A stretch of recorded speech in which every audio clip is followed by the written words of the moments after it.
Boa noite a todos e a todas. Boa noite. É uma alegria estarmos aqui nesse encontro que a gente espera do fundo do coração que o Mestre querido se faça mais junto de nós.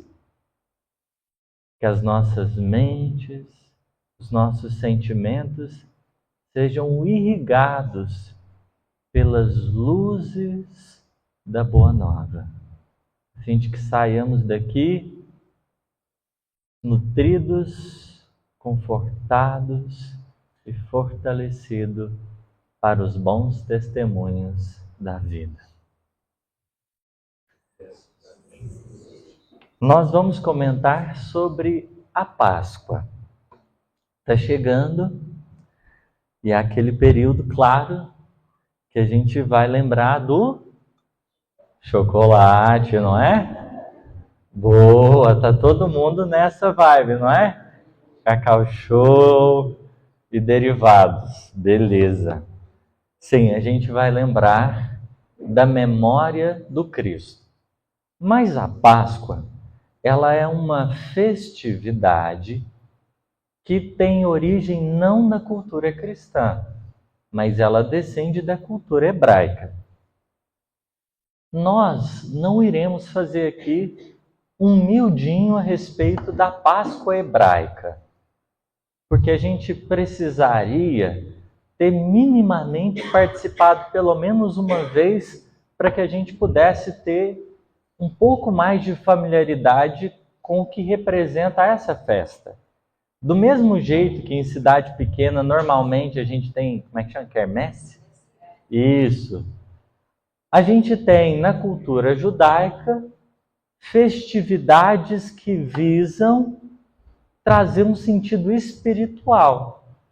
Então a Páscoa, que os judeus comemoram, tanto no ambiente litúrgico do templo, quanto também dentro de casa, a Páscoa tem um significado espiritual, porque para os judeus é a memória da libertação desse povo da escravidão, porque teve um determinado momento da história dos hebreus que eles estavam sendo escravizados pelos egípcios. Então esse é um ponto importante para que a gente possa falar hoje. Mas o nosso objetivo vai ser fazer uma leitura da Páscoa cristã, levando em conta alguma coisa da Páscoa hebraica sob as lentes da doutrina espírita. Então eu espero que ninguém se perca no meio do caminho. Qualquer coisa, levante a mão que a gente responde as dúvidas que houver. Para falarmos de Páscoa, a gente começa então em Gênesis. Em Gênesis, na famosa parábola de Adão e Eva. Todo mundo conhece? Quem conhece? Só vamos fazer a pesquisa de campo aqui para a gente começar o nosso processo pedagógico. Mas na parábola adâmica, existe um problema central que está sendo transmitido ali. E ele talvez seja a mensagem de advertência mais importante da escritura bíblica. Só que está dentro de uma alegoria. E às vezes, quando a gente lida com uma alegoria, com uma parábola, a gente costuma se perder nos elementos. Mas vejamos, depois de ter criado as coisas, eis que surge a figura humana. Essa figura humana, simbolizada por Adão e Eva, tem a responsabilidade de administrar o Jardim do Éden. O Jardim do Éden é o jardim de delícias. A palavra Éden quer dizer delícias. Então, imaginemos que Deus preparou um ambiente cheio de trem bom, se fosse mineiro, para que aquele povo que aqueles 2 corações simbolizados ali pudessem desfrutar. Tinha de tudo um tiquinho, tinha de tudo. Mas foi feito um pedido. O pedido para os 2 era o quê? Vocês vão poder comer de tudo, tudo. Mas eu gostaria de pedir para que vocês não comessem de um tipo de árvore. A árvore do conhecimento do bem e do mal. Esse foi o pedido. Mas é razoável a gente entender que toda orientação para não ser feito precisa ter uma justificativa. E Deus justificou para aqueles 2 companheiros. Ele disse: no dia que vocês comerem, vocês vão morrer. Então, o que é a proposta divina aqui? Qual que é o pedido de Deus? Cuidado para você não se autodestruir. Cuidado para você não se autodestruir. E como que a autodestruição acontece? Aí a gente vai precisar de quem? Da serpente. Porque ela tem a receita da destruição. Deus falou assim, olha, tudo isso daqui é para vocês, só cuidado para vocês não se destruírem. E como que o espírito se destrói? Calma que vocês vão entender aonde que a Páscoa vai dar. Mas até lá, paciência. Vamos aqui no processo pedagógico. Então, a serpente chega para Evinha, dá uma cutucada nela. O que Deus pediu para vocês não comer? Foi da árvore do conhecimento do bem e do mal, não foi? Ela fala, ele pediu para a gente não comer da árvore que está no meio. Aí a serpente, que era astuta, ela disse, se vocês comerem dessa árvore, vocês serão como Deus. Vocês serão como Deus. Imagina, que proposta indecente, não é? Ser criatura dá tanto trabalho, não dá? Pelo amor de Deus, olha aí, todo mundo evoluindo aqui em Paraguaçu, numa noite de sábado. Imagina ser como Deus, perfeito e irretocável, soberanamente, né? Detém o poder de tudo. É muito melhor ser Deus, mandar, do que ter que obedecer. Mas então, qual é o alerta do texto bíblico? Você querer ocupar um lugar que não é de criatura vai te levar à sua própria destruição. Eu vou traduzir a ideia para ficar mais perto. Sabe esse desejo nosso de ser especial, intocável, superior? No fundo, é a gente querendo não ser criatura e ocupar um lugar de privilégio diante de Deus.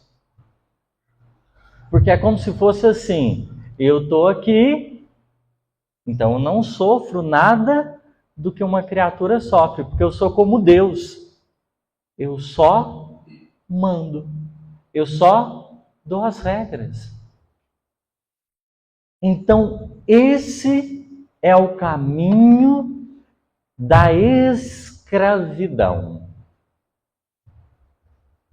Esse é o caminho da escravidão. Quanto mais você quiser ser especial, intocável, mais escravo você vai ser de você mesmo. Porque já perceberam aquela pessoa que não pode ser contrariada, nada pode afetar ela, nada pode ser diferente da vontade dela? É uma pessoa, com todo respeito, insuportável. Insuportável. É aquela coisa de criança que quer ser destacada diante da turminha dos amigos. Quer que todo mundo olhe para ela. Isso nos leva à autodestruição. A nossa própria escravidão. E essa é a mensagem mais importante do texto bíblico. Não queira ser como Deus. Queira ser uma criatura, um filho.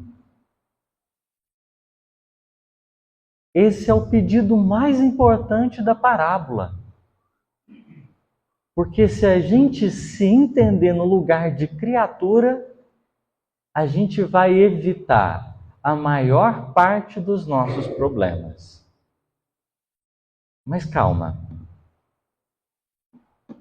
Guarda essa informação. Tudo certo? Vamos deixar em stand-by aqui, ó. Igual receita de torta. Você fez a massa, certo? Bateu os ingredientes ali, fez a massa. Reserva. Deixa descansar um tiquinho. Vamos para o Evangelho. Jesus faz questão de anunciar a sua partida. E aí, conta-nos o evangelista Mateus, capítulo 16. A partir de então, Jesus começou a mostrar aos seus discípulos que era necessário ele partir para Jerusalém, padecer muitas coisas nas mãos dos anciãos, sumos sacerdotes e escribas, ser morto e ser levantado no terceiro dia.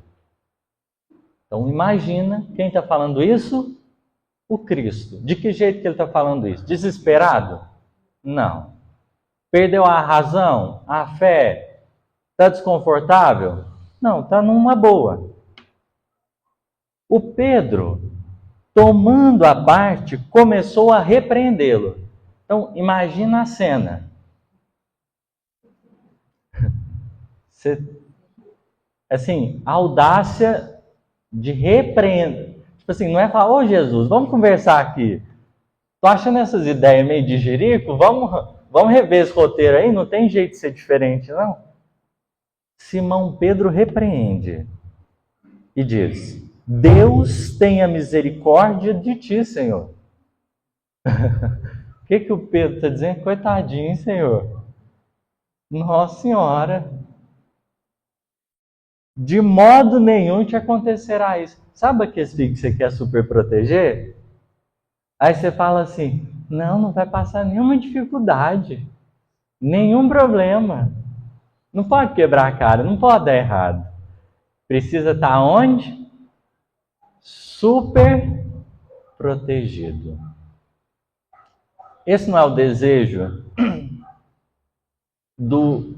das pessoas intocáveis, especiais, serem super protegidas? Deus tenha misericórdia de ti, Senhor. De modo nenhum te acontecerá isso. Ele, porém, voltando-se a Pedro, disse, vai para trás de mim, Satanás. Então, percebam que Satanás é uma expressão diferente para serpente. Então, o texto aqui está automaticamente nos ligando ao quê? A memória do Éden. Porque tem uma mentalidade de Satanás, que é o adversário, que está imperando nesse momento. Em outras palavras, Jesus está dizendo assim, para com essas ideias de jirico. Só que aí Jesus acrescenta: tu és um escândalo para mim, porque não compreende as coisas de Deus, mas as dos homens.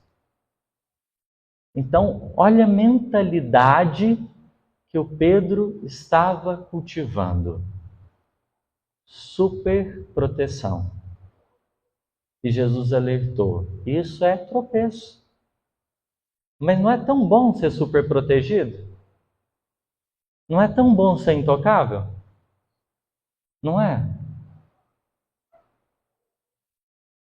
Só que Jesus alerta: isso é coisa dos homens, mas não tem nada a ver com Deus. Porque, em outras palavras, Jesus estava considerando: a cruz vai ser um elemento importante. A cruz vai ser um elemento importante. Ele mesmo disse: se alguém quiser ser o meu discípulo, tome a sua cruz e segue-me a mim. Tem o negar a si mesmo. Nega a si mesmo, tome a sua cruz e me siga. Então, o que Jesus está dizendo? Meu amigo, não tem jeito. Se você quiser ser meu discípulo, tem que ter cruz. Só que espera lá. Porque nós ligamos a Páscoa à memória do sofrimento do Cristo. E a cruz não é o elemento do sofrimento do Cristo. Tem alguém perdido? Está tranquilo? De boa, então vamos lá. A cruz não é a memória do sofrimento. Ela tem um significado especial. E ela precisa ser entendida. Ela precisa ser entendida. Porque de tal maneira Jesus coloca ela como elemento fundamental da vida do discípulo. Vejamos. Dentro da simbologia da cruz, nós temos duas hastes. Uma haste vertical e uma haste horizontal. Tem dois mandamentos importantes na tradição judaico-cristã. Amarás o Senhor teu Deus de todo o teu coração, de toda a tua alma, e ao próximo como a ti mesmo. Então quer dizer, tem uma parte do seu compromisso com a vida que está relacionado a Deus. Mas o que é amar a Deus?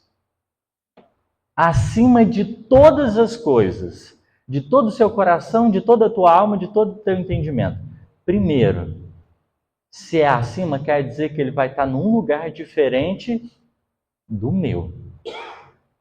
Então a primeira parte do amor a Deus é: sossega o facho no lugar de criatura. Sossega o facho. É a primeira parte. Mas você vai fazer isso de toda a sua alma, de todo o seu coração, de todas as suas forças, de todo o teu entendimento. É café. É café. Coração, alma, força e entendimento. Isso, café. É só para conferir aqui, ver se eu falei certinho. Então quer dizer, aconteça o que acontecer, lembra que Deus é Deus. E você é criatura. Mas não é tão... Dá uma trabalheira, não dá? Dá uma trabalheira, não dá? Então esse é a haste vertical. E tem a haste horizontal. Você vai amar o outro como você ama a si mesmo. Então, se A primeira lição é: entenda o seu lugar de criatura. A segunda, lugar de criatura e filho, lembra do seu lugar de irmão. Lembra que você vai estar lidando com seus irmãos. E aí, é muito legal isso, não é? Porque dá uma trabalheira. Jesus sabia que ia dar trabalho. Então, ele vai no Sermão do Monte lançar um desafio. Qual que é o desafio? Ama o teu inimigo. Porque se você amar só o seu amigo, que recompensa que você vai ter? Não faz isso também os fariseus, os publicanos? E aí? Porque colocar a agir como se o outro fosse irmão, independente das situações, não é fácil. Por que a cruz às vezes pesa? Porque você viver com consciência de que você é criatura, filho, e de que todo mundo que você encontrar na sua frente a partir daí é seu irmão, te coloca para pensar duas vezes. Então, vou contar um exemplo não cristão do que não fazer. Eu tive um problema no meu carro, dei uma batidinha.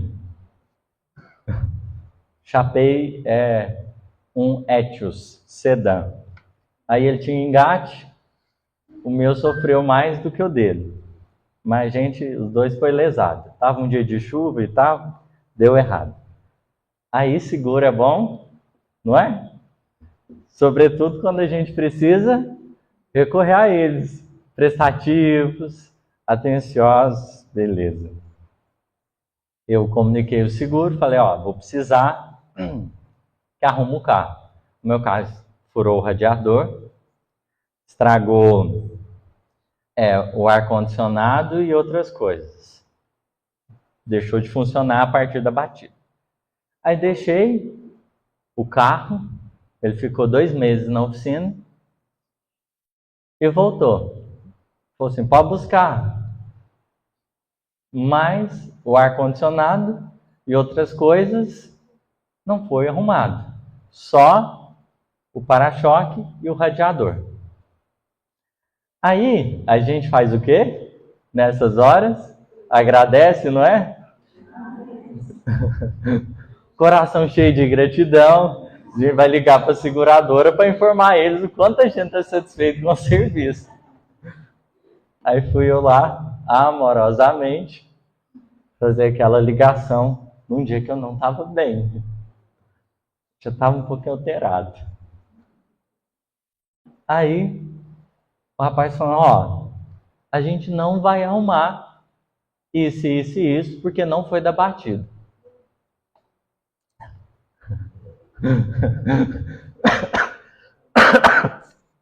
Nessas horas a gente lembra aquele momento que a gente era gladiador. Normalmente o jeito de conversar era diferente. Era poucas palavras. Aí, numa altura da conversa, eu perguntei para ele, você acha que eu estou querendo ser desonesto com vocês? O que eu vou ter passando vocês para trás? Aí eu já estava assim, um pouquinho mais evangelizado.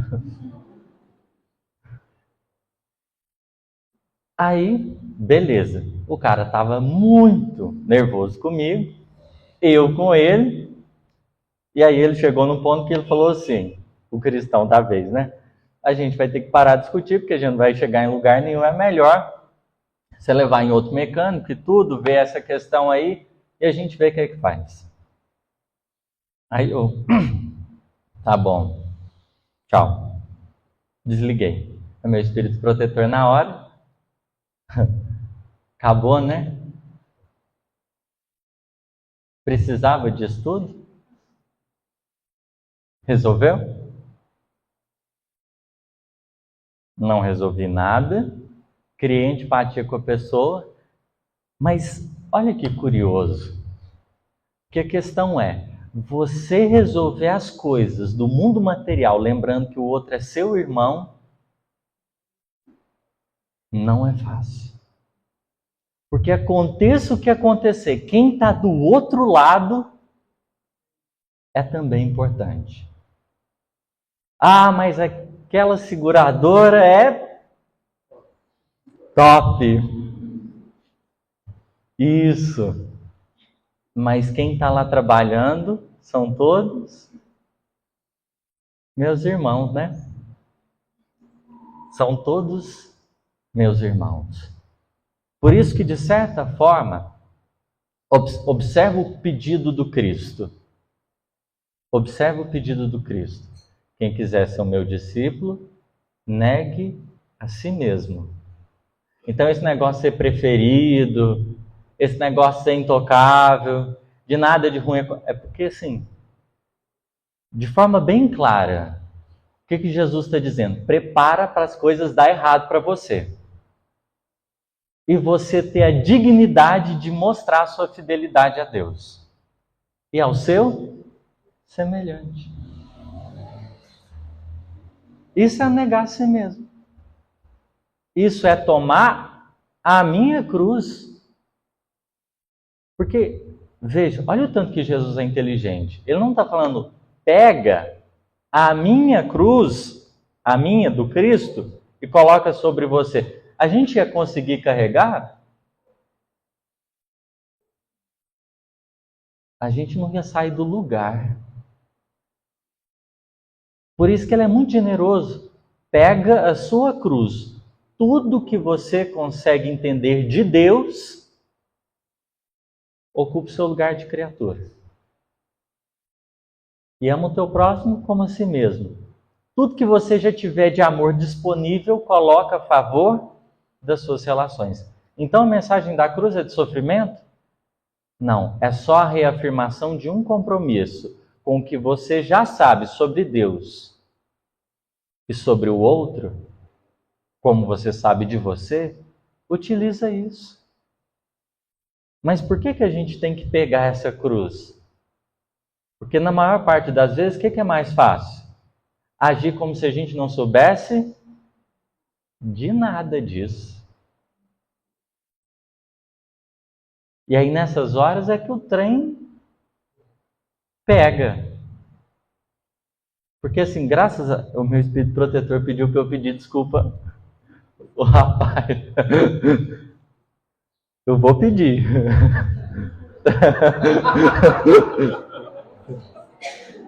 Está na fila. Vou pedir. Não perdi de vista. Porque a questão é, a gente às vezes, como eu fiz, o que a gente faz? Coloca a cruz de lado e você vai resolver um problema sem ter consciência da sua cruz. E aí você ignora. É muito mais fácil, não é? Você xinga, briga, esperneia, simplesmente leva na justiça, cria inimizade, vira um ódio danado.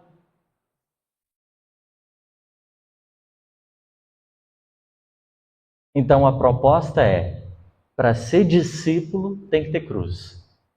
Mas nunca vai ser a memória do sofrimento. Essa é a mensagem da Páscoa do Cristo. Você se liberta da matéria quando você atinge esse grau de consciência e você vive com ele. Isso é a libertação de uma escravidão. Porque você passa a ficar totalmente livre. Já imaginou? São duas coisas que eu tenho dificuldade. A outra é ligar para telemarketing, para resolver problema por telefone. Nossa!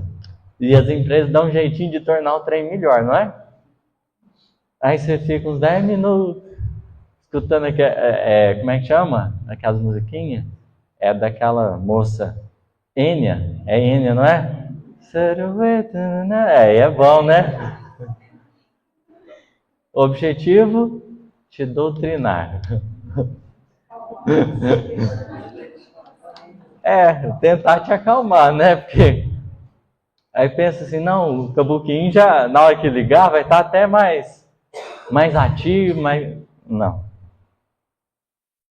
Porque nessas horas passa uma energia pela nossa cabeça e a gente só quer olhar para si mesmo. Mas o que está na base de tudo isso? E aí a gente vai lá na mensagem A Cólera do Evangelho segundo o Espiritismo. A cólera tem a ver com o orgulho ferido. O que é orgulho ferido, gente? É essa mentalidade que a gente constrói de achar que a gente é intocável.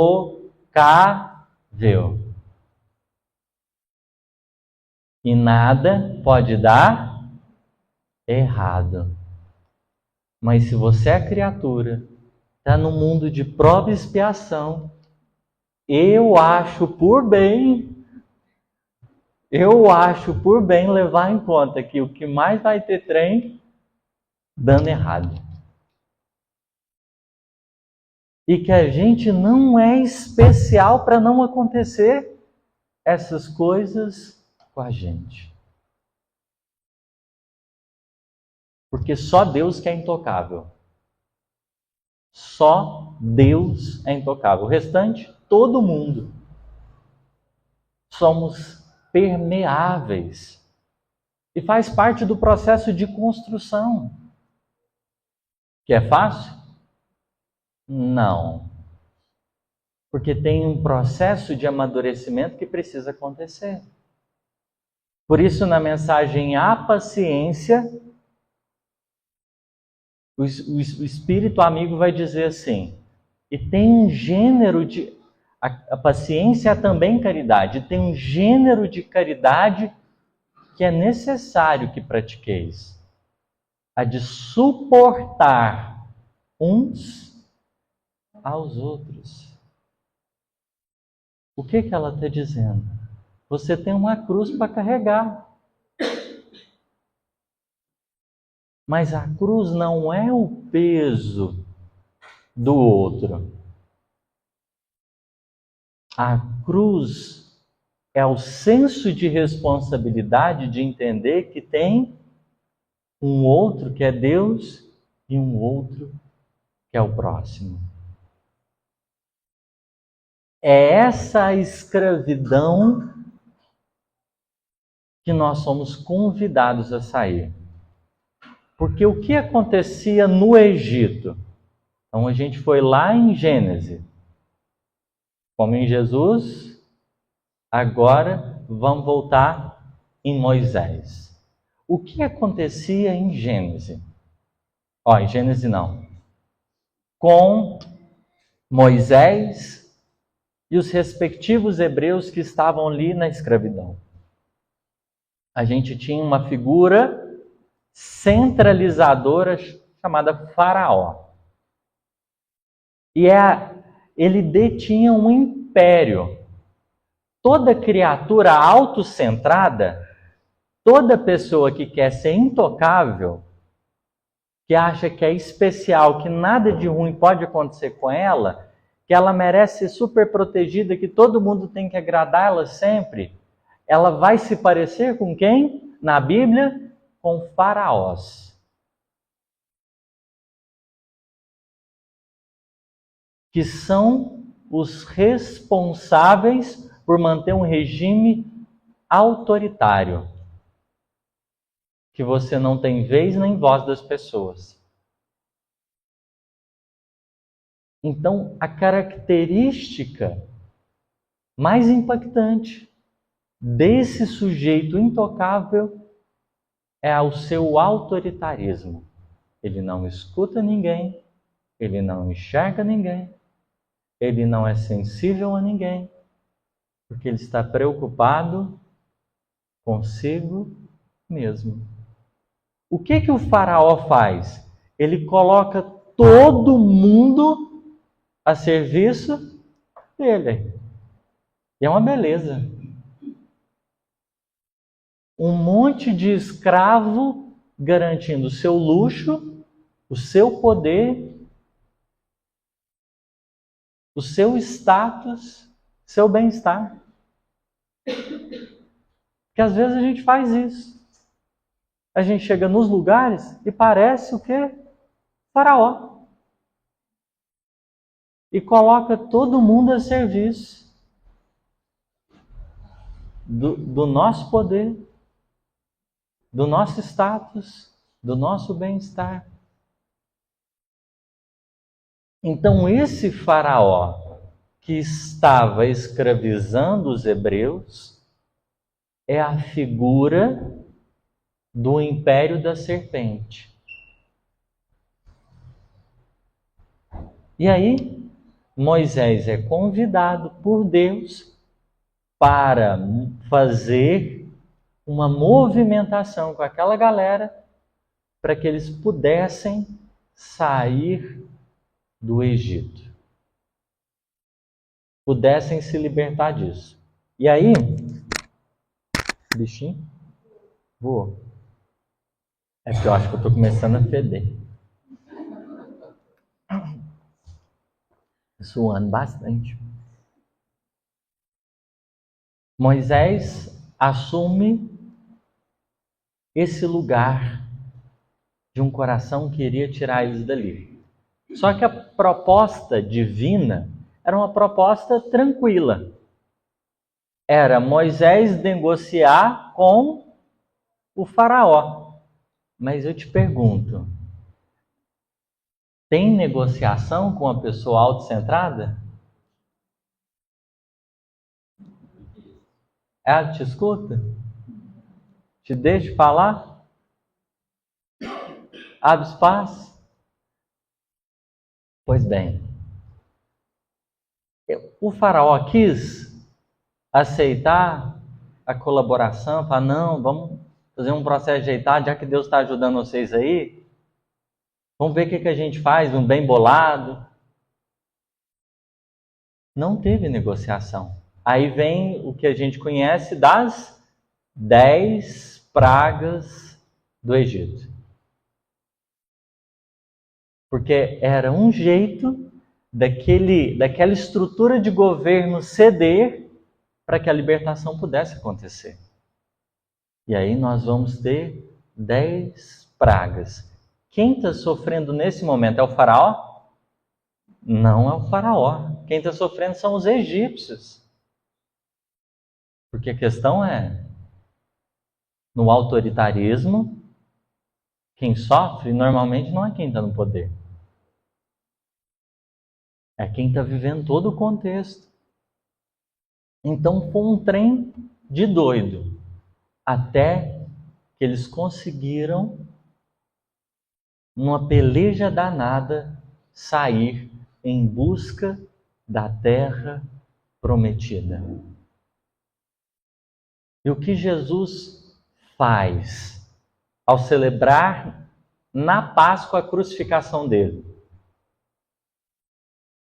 Porque, vejamos, nós já falamos do que representa a cruz. Mas é curioso que o texto diz, ele foi primeiro para que a gente pudesse depois. Então, existe na crucificação como se fosse um passo a passo dos nossos processos de crucificação. Porque o São Francisco de Assis já dizia, ninguém pode falar do Cristo ressurreto se não conhecer o Cristo crucificado. Ou seja, entender a gênese dessa crucificação que a gente já começou a discutir aqui. E ao mesmo tempo o processo dela é fundamental para entender o que é ressurreição. Porque uma das mensagens é a imortalidade, que é comemorada na Igreja Católica. a volta do Cristo ressurreto. A morte não matou ele. Mas tem um processo ou outro que a gente pode analisar. Porque a crucificação é um momento que você lembra que você é filho e que você é irmão. Mas as pessoas vão fazer isso muitas vezes com você? Às vezes a pessoa esquece. Porque é tão bom, não é? E aí, se eu tivesse agido de forma cristã, como é que teria sido a ligação? Oi, meu amigo, tudo bem? Não foi arrumado alguns itens do carro? A gente poderia conversar a respeito? Ah, não foi arrumado por isso, por isso. Existiria caminhos e possibilidades para a gente encontrar uma forma mais amigável de resolver? Ser cristão é bom, não é? Ai, Deus. Jesus é maravilhoso demais, né? Ele faz cada coisa. Eu ia contar amanhã, eu vou contar hoje. Eu estava vindo para Carvalhópolis, e aí eu saí de casa, eu estou tentando ganhar um pouquinho de peso, né? Aí beleza, eu tinha feito um sanduichinho para eu comer, tomar café, eu coloquei aqui todinho de 23 gramas de proteína, coloquei um porque eu pensei assim, vai ser na metade da viagem, eu tomo um daquele. E coloquei uma banana e uma garrafinha de água. Aí peguei viagem. No que eu fui pegar viagem, eu fiz a minha prece. Senhor, tananã, peço proteção, isso e aquilo, beleza. E aí, como eu faço no final, se você precisar de mim, estou aqui.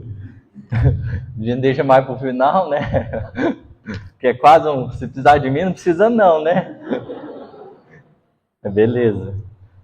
Aí, estou lá dirigindo, refletindo, pensando na vida, orando e tal. Aí, de repente, vejo quem? O irmãozinho. Aí falei, Jesus, vamos começar então. Aí, parei o carrinho, né?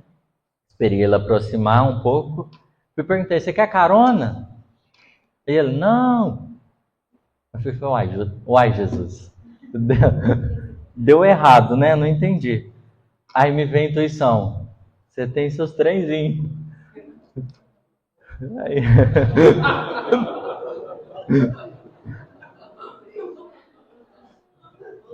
Aí eu falei, pode ser a banana, Jesus?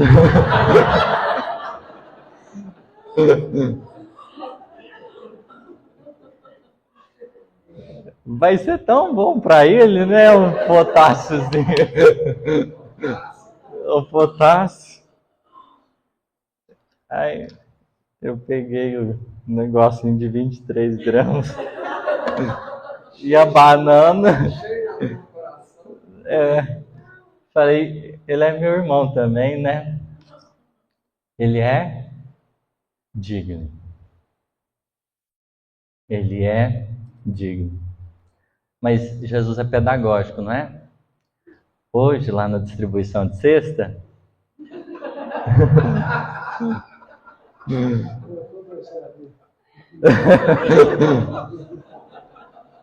escuta essa, gente. Isso foi ontem. Hoje, na distribuição de cesta, tinha o quê? Iogurte com proteína. Aí eu nem tava lembrando disso não, né? Eu falei, nossa, será que vai dar para eu tomar um? Aí conversa vai, conversa vem, trabalho terminou. Gente, eu levei para casa 28.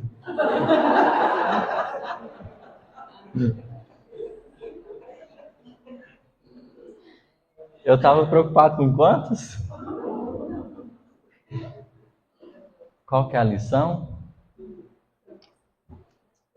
Lembrar que o outro é irmão nos coloca na posse de uma percepção sobre a vida que vai nos permitir a verdadeira libertação da matéria.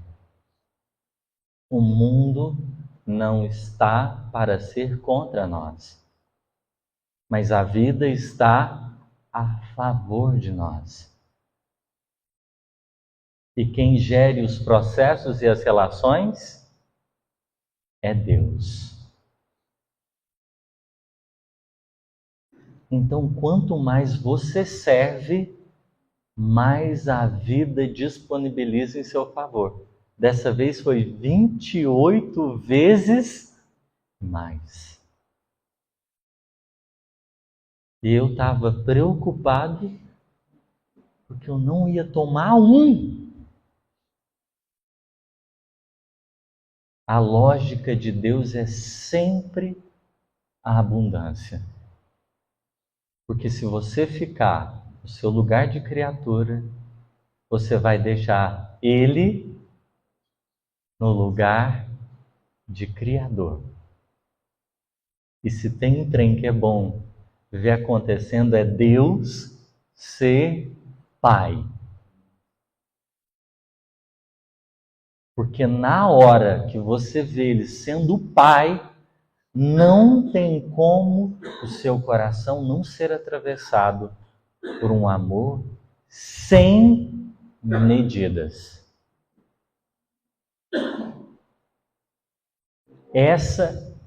A mensagem da cruz está no Pai Nosso. Na primeira frase, Pai Nosso. É Ele no lugar dele, eu no meu lugar, e os meus irmãos no lugar deles. Tem cruz no Evangelho para todo lado. E aí, a gente vai chegar num ponto tal que quando você falar assim, dai-nos o pão nosso de cada dia. Queria te fazer uma pergunta. Você pede esse pão nosso de cada dia para quê? Para você comer ou para você repartir?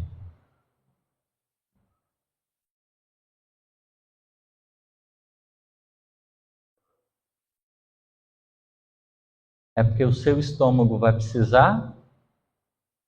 Ou porque o teu irmão pode se apresentar diante de ti e você quer ter a certeza de que não vai faltar para você colaborar?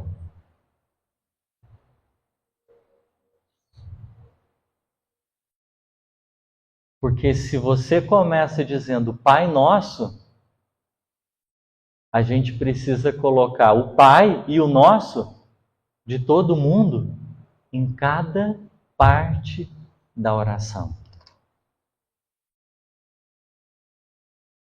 Porque essa confiança é aquilo que nos leva a entender que a gente é normal, comum, humano, mas essencialmente digno do melhor. Sem precisar estar acima, privilegiado, intocável. Nas palavras de Paulo, acaso quereis um Cristo sem testemunhos?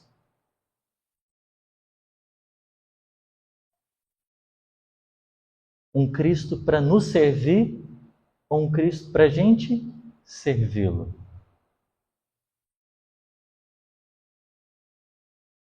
Porque, em outras palavras,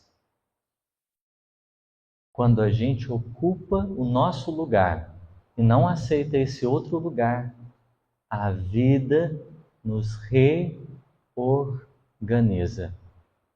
Aquilo que estava em desequilíbrio volta para o seu lugar. Porque se eu fui lesado pela seguradora, eu tenho também meu pai a favor das minhas relações. A vida sempre vai nos responder com a voz de liberdade. Obrigado pela paciência de vocês. Amém.